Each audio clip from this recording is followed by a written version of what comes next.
Excellencies, heads of state and government, facilities, heads of state and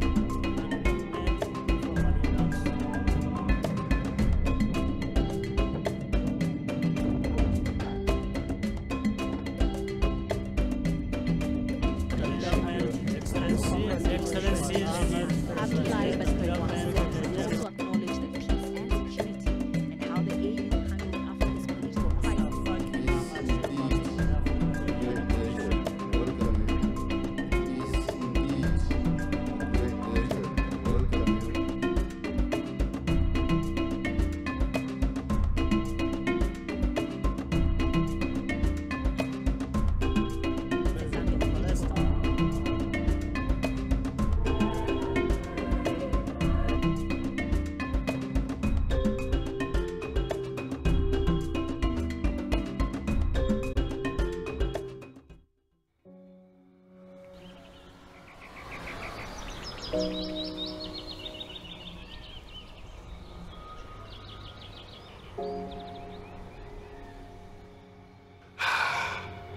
Guys, we are almost graduating. What does the future hold for us African youth? After graduating from college, is securing a job certain? I want to further my education. Why shouldn't I leave this country to seek other opportunities? As an aspiring fashion designer who would like to trade in textile all over Africa, how do I get funding for my business? Trade? Are we even sure of economic stability?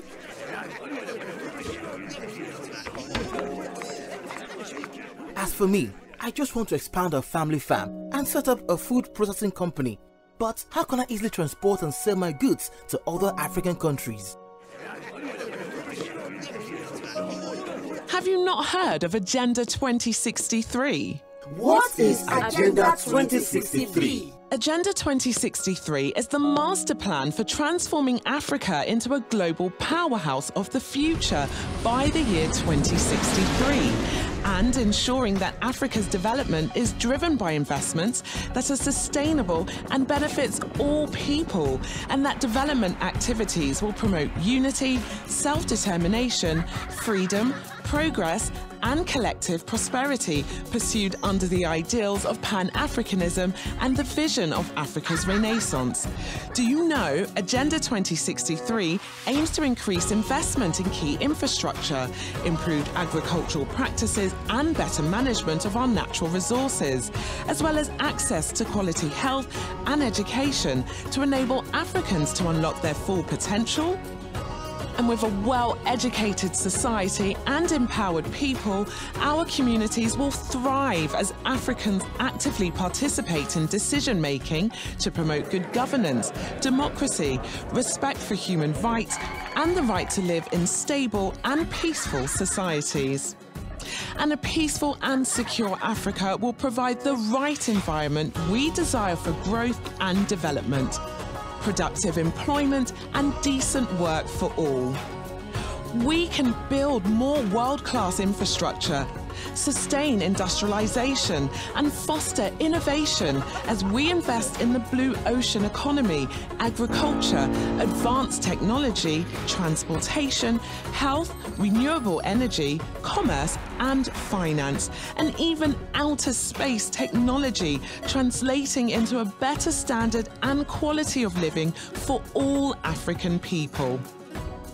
The Agenda 2063 promotes a united Africa with a strong cultural identity, common heritage, values and ethics. Agenda 2063 will enable Africa to position itself as a strong, united, resilient and influential global player. Wow, that is the Africa I want. That is the Africa I want. That is the Africa I want. That is the Africa I want. That is the Africa I want. This is the Africa we want. Let us unite to build the Africa we want. Haile Selassie towards African unity, 1963. On May 25th, 1963, The Organization for African Unity was established with a permanent headquarters in Addis Ababa, Ethiopia. Haile Selassie, Emperor of Ethiopia, was selected as the first president of the OAU. On this video, his acceptance speech appears and is recited.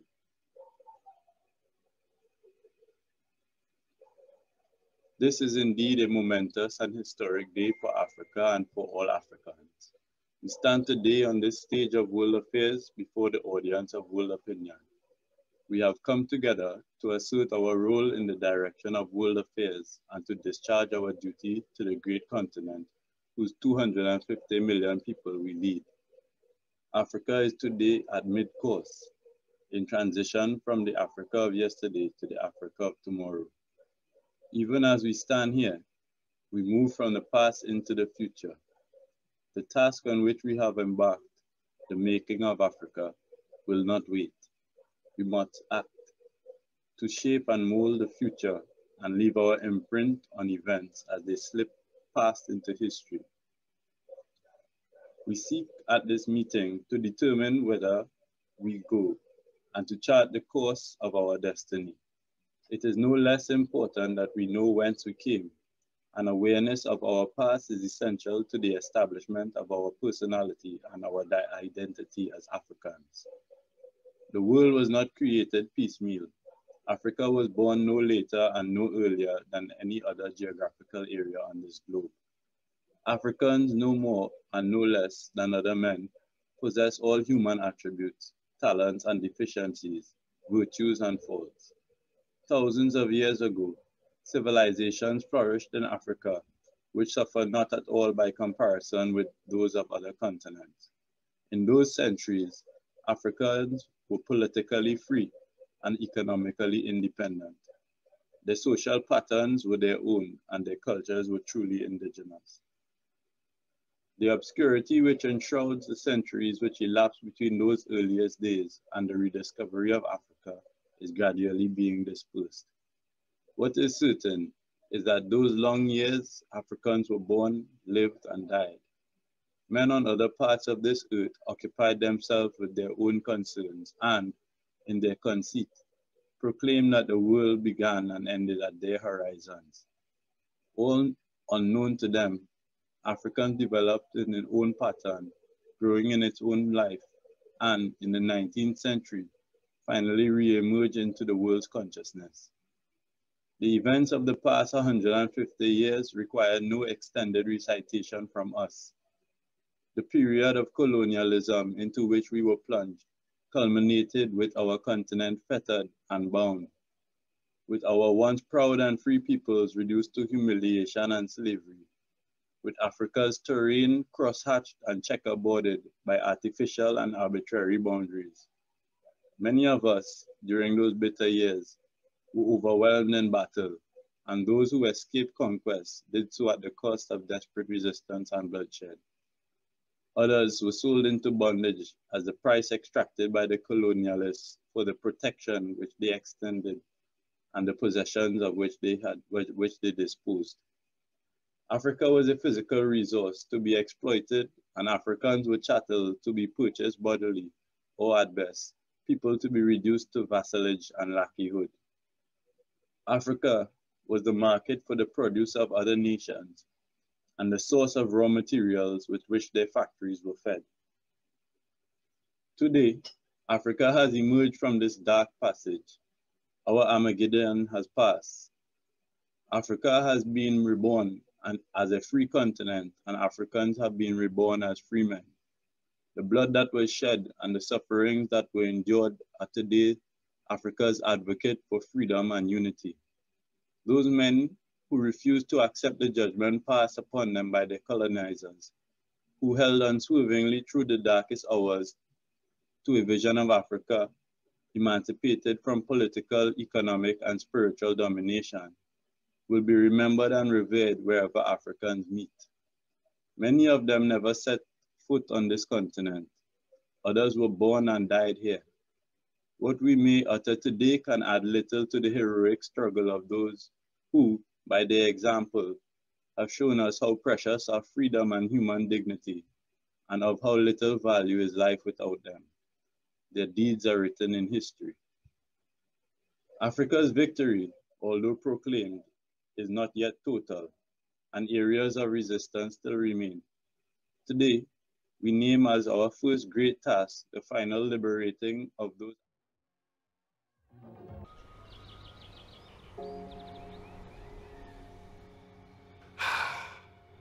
Guys, we are almost graduating. What does the future hold for us African youth? After graduating from college, is securing a job certain? I want to further my education. Why shouldn't I leave this country to seek other opportunities? As an aspiring fashion designer who would like to trade in textile all over Africa, how do I get funding for my business? Trade? Are we even sure of economic stability?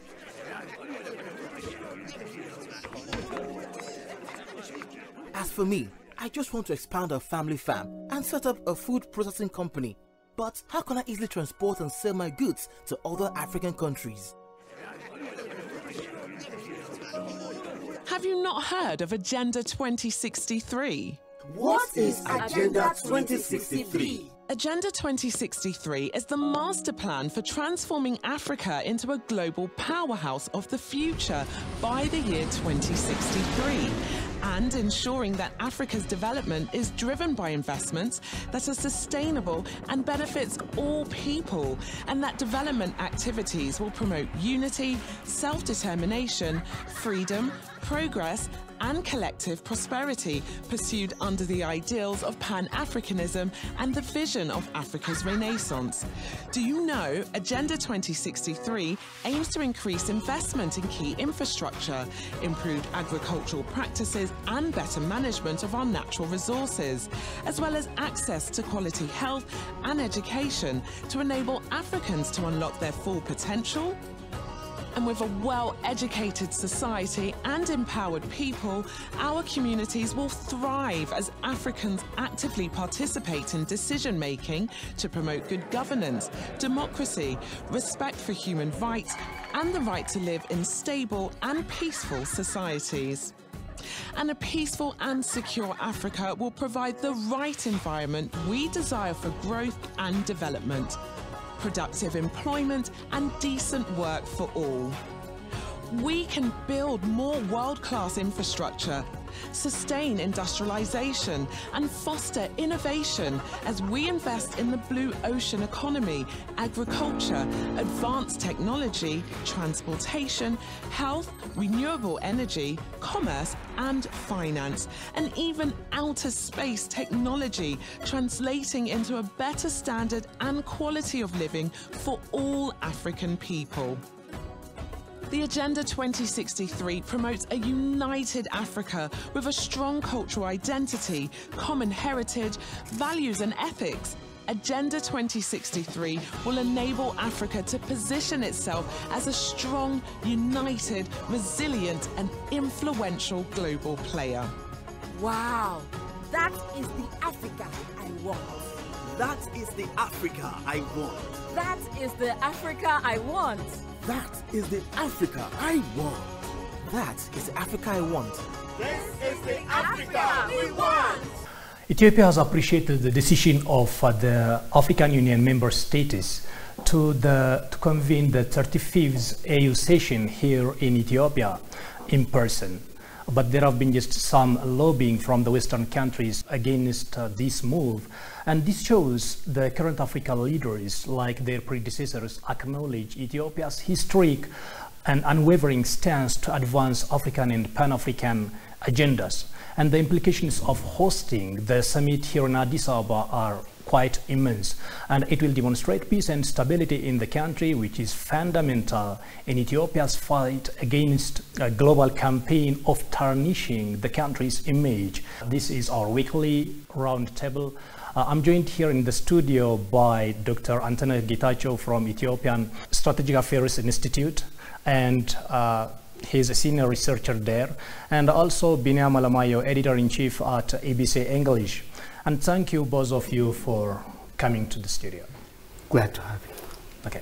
Today we will talk on the idea of just relocating the African Union headquarters since the start of the African organization. Also just taking this current 35th AU summit to other cities in Africa, and this have been just I think part of the global campaign against defaming Ethiopia, disinforming the global community about Ethiopia, and also misinforming the global community on the security issues of Ethiopia.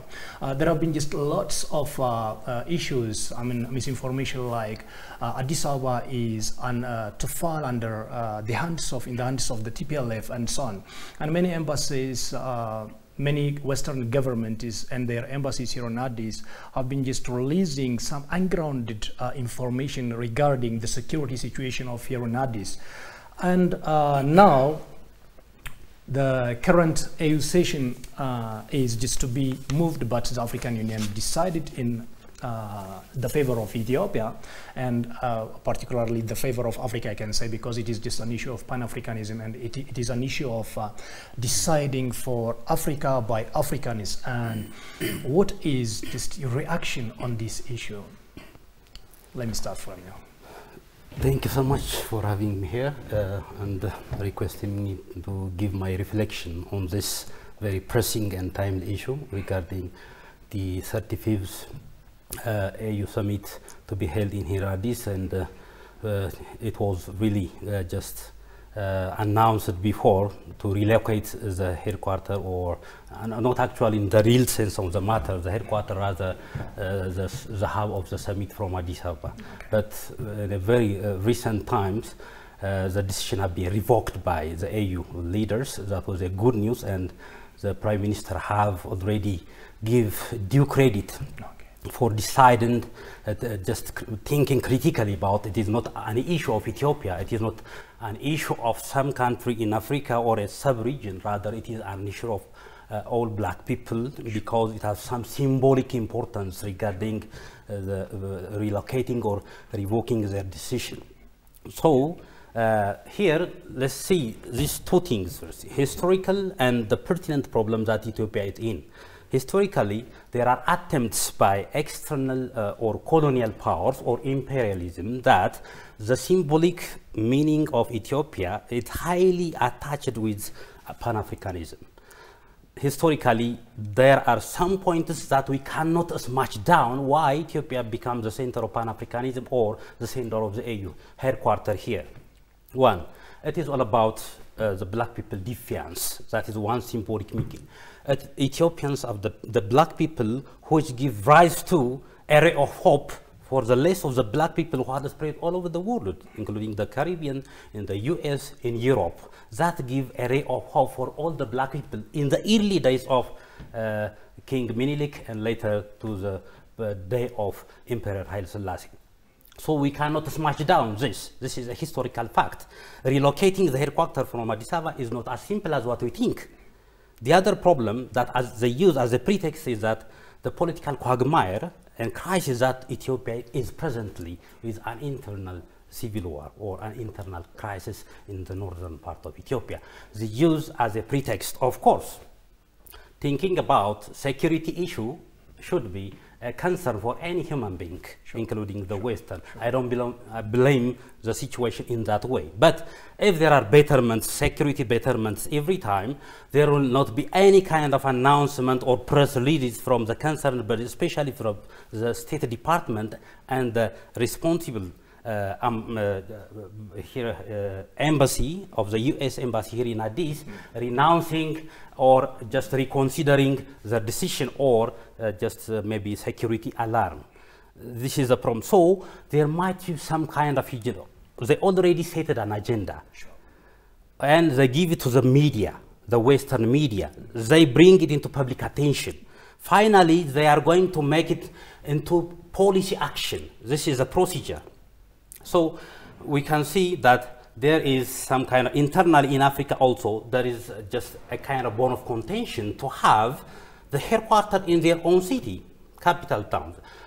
Just if you remember, I think in 2002, probably the former Prime Minister of Ethiopia, Meles Zenawi, has just defeated the internal aggression by African leaders, especially from the side of Libya, Senegal, and whatsoever, in an attempt to relocate the headquarters of Ethiopia. One thing that can really appreciate that former prime minister might be just in history is the struggle to just give. Ethiopia is always devoted to the cause of Pan-Africanism, all the black people. Exactly. Probably there are ups and downs. Before 50 years, during the reign of Emperor Haile Selassie, what Ethiopia acts as an African cause might not be similar with the present case, because there are many changes, economical changes, political changes, and there are emerging African countries which are very much better in terms of economic development as compared to Ethiopia. You can take the Nigerian case, the Northern Africa, the Algeria, the Egypt, the Libya. Because of their oil capacity, probably we are not just showing betterment in terms of economy. This is one reason that they put or tabled in order to justify the headquarters from Addis Ababa should be relocated. So we can see into ventures historically and the present situation. Okay. Well, that's good.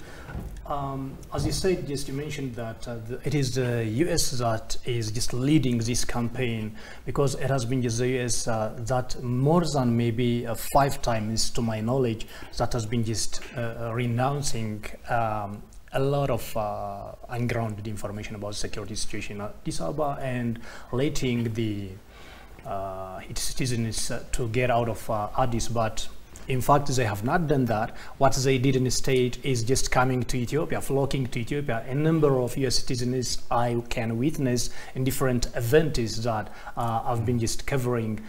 There were just a number of Americans just coming to Ethiopia. So that was just completely ungrounded. Well, let's now watch a short clip on the same issue by scholars and get back to our discussion. Try to put Ethiopia, is an attempt to put Ethiopia in quagmire. That means, you know, if there are diplomatic offices, international organizations here, it is beneficial to Ethiopia, to its economy, to its influence, to different activities. You know, many foreign investors come, contribute to the development of the country. Shifting the offices of these international diplomatic offices would mean is to paralyze the economy of Ethiopia and then to make Ethiopia poor, because Ethiopia resisted foreign influence, foreign interventions in the affairs of our nation. The issue of moving African Union headquarters can be, for them, from their perspective, can be an instrument to disempower Ethiopia, not only economically, but also politically and socially. Ethiopia, because of historical reason, is seen by African brothers and sisters as a role model, as a sign of resilience, sovereignty, and freedom.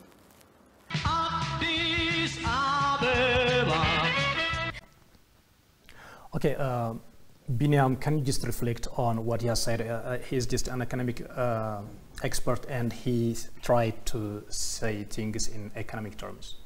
Okay, thank you, Sunday, for having me. So these gentlemen from the universities here were saying it very well. There's an economic advantage to be gained from hosting such international or continental events here in Addis Ababa. And so the Western powers knew this very well when they pushed to relocate conference centers away from Addis Ababa. It all started with the Western imperialist powers' interest in the Red Sea and the Horn of Africa region. Now that Ethiopia is a power to reckon with in this region, they do not like this, and they would leave no stone unturned to make sure that Ethiopia is undermined. So it starts with all that. Now the war provided them with a very good opportunity to delve into the internal affairs of the country and do something they like. And so when you host global or continental events of this magnitude in your country, you gain a lot of economic advantage because it's about hotels, it's about conference tourism, it's also about conference halls. And so the conference industry was for quite some time booming in Addis Ababa. And that means attracting FDI by investors because now that there's security, now that there's peace, and Ethiopia being the cradle of the anti-colonialist and Pan-Africanist struggle, that means there's a symbolic significance to it as well. And so the conference was booming for quite some time. If you stripe that away from Addis Ababa, then that means pulling the plug out of the government. And that means the government is going to crumble in a short period of time. So that was the calculation. Okay. And so they started pushing to get the conference center out of Addis Ababa. And that's what happened, but it didn't work because of the lobbying, because of the relentless struggle by the diaspora, thanks to the hashtag No More movement, as well as the rebirth of Pan-Africanism. Those, I think, are things we're going to dwell on. So that's what happened. Okay, you're just right. Particularly the hashtag No More movement has just created a platform for the world to learn what is just the Western countries doing here in Ethiopia. And even just nowadays, there have been just concerns by the Africanists as well as those countries whose national interests have been just intervened by the US and like countries, that there is just, there must be a sort of point where the Westernists should stop intervening in African affairs, and Africa shall just start deciding everything by itself. There is such a scenario, as I understand from those people who have just joined the hashtag No More movement. And again, the Ethiopian diaspora is a big game changer to this global campaign against Ethiopia. I remember that it is just the very day the Ethiopian government is making a big ceremony to welcome the Ethiopian diasporas here at Friendship Square, that the American embassy at the same time released that Ethiopia is not safe and please do evacuate kind of thing. So the coming home of the Ethiopian diaspora has just changed the scenario, that they are just showing, they are posting about what is happening in Ethiopia, in North Ethiopia, and also the destruction made by the TPLF. They are just exposing more than the local medias here. So that is really a great thing to change the current image of Ethiopia. I appreciate that, and that must be continued. Well, now let's try to see the political and diplomatic attempts by these Western-led imperialist powers, I can say, on all these plots to relocate the African Union headquarters as well as shift the upcoming annual meetings. What diplomatic and political intentions did these countries have? So I think just we have 5 minutes before our news hour, and we will cover that and get back after the news. Okay. Okay, so let me give this chance to... Okay, I think you are asking me about the counter strategy, how Ethiopia can cope up with the emerging pressure coming from the Western Cap, especially. Yeah, that's just what we will talk about later after the break. And now let's talk about the political and diplomatic motives behind the Western-led imperialist powers to relocate the African Union headquarters, as well as just the current upcoming, annual meeting of the African Union. Okay. Let's associate their intention with the very tenets of Pan-Africanism. What do you mean by Pan-Africanism? Pan-Africanism is all about bringing African unity, economic freedom, and political liberty. Just political liberty can be achieved through just policy freedom. This is what Pan-Africanism means. How Pan-African can get momentum? We need to have a historical memory. We need to have a cultural memory that the black people can put themselves parallel to just like the other race in the world.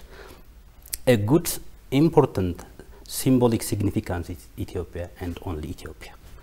It have a glorious past in terms of history, defiance, independence, written history, which is probably the only writing system in Africa, which is indigenous to Africa. These have some kind of symbolic importance to the mind of the black people. That is why this is very much related with Ethiopianism all over the world.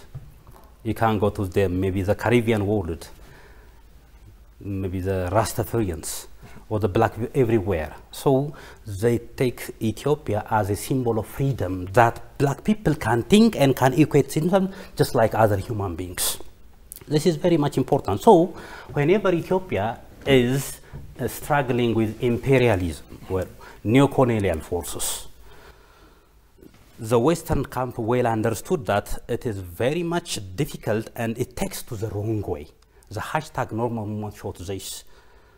When we just as the diaspora community of Ethiopia residing in the US have started the hashtag normal movement all over the world, including in Africa. For example, in Mali, there are black protests rising against colonial legacies, just like against the French and the like. It is still going on.